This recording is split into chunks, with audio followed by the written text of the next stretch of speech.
በአንድ ጀንበር ህይወት ሲቀየር አይታችኋል።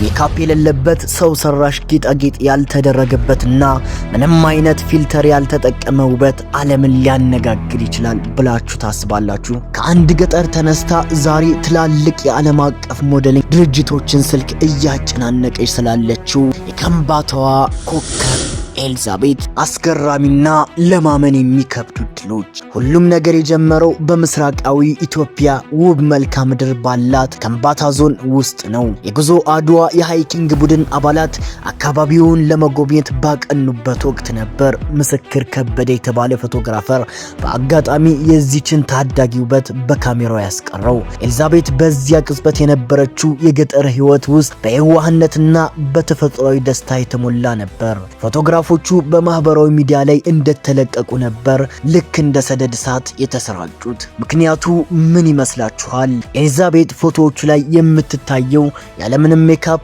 ያለምንም ሰው ሰራሽ ጌጣጌጥ ፈገግታዋና በየዋህነቷ በተሞላው አስተያየቷ ብቻ ነው። ይህ ደግሞ የኢትዮጵያውያን ሴቶች እውነተኛና ተፈጥሯዊ ውበት ፍንትው አድርጎ የሚያሳይ በመሆኑ የብዙዎችን ልብ በአንድ ጊዜ ማሸነፍ ችሏል። አሁን ወደ ዋናው ጥያቄ እንመለስ። ኤልዛቤት እድሎቿን ከተጠቀመችባቸው እስከምን ያህል ርቀት መጓዝ ትችላለች? መልሱ ወሰን የለውም የሚል ነው። በመጀመሪያ ደረጃ የቪዚት ከምባታ ይፋዊ መረጃ እንደሚያመለክተው አሁን ላይ ትላልቅ ዓለም አቀፍ የሞዴሊንግ ድርጅቶች መልእክቶችንና ጥያቄዎችን እየላኩላት ይገኛሉ።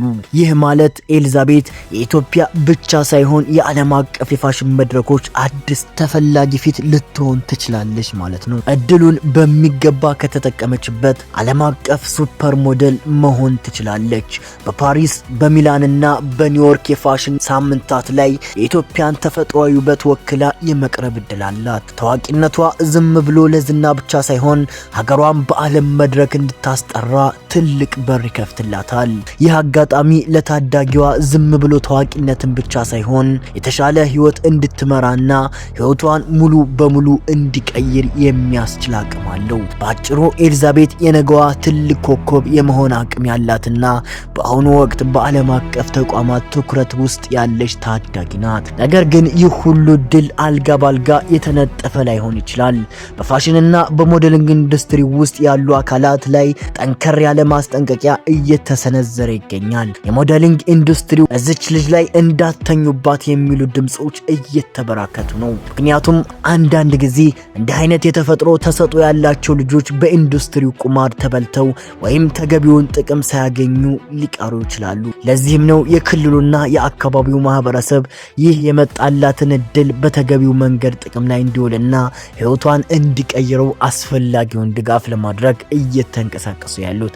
ይህ ድጋፍ ኤልዛቤትን ከአጭበርባሪዎች ከመጠበቅ ባለፈ በሙያዊ ውስጥ በዘላቂነት እንድትቆይ ያደርጋታል። የኤልዛቤት ታሪክ የሚያስተምረን ትልቅ ነገር ቢኖር እውነተኛ ውበትና ተሰጥኦ የትም ቦታ ቢደበቅም አንድ ቀን ብቅ ማለቱ አይቀርም የሚለውን ሀቅ ነው። በገጠር ህይወት ውስጥ በየዋህነት ትኖር የነበረችው ልጅ ዛሬ የዓለም አቀፍ ተቋማትን ትኩረት መሳቧ ፈጣሪ ሰውን ማሳደግና ማስከበር ሲፈልግ መንገዱ ስፍር ቁጥር የለውም የሚለው ያስታውሰናል።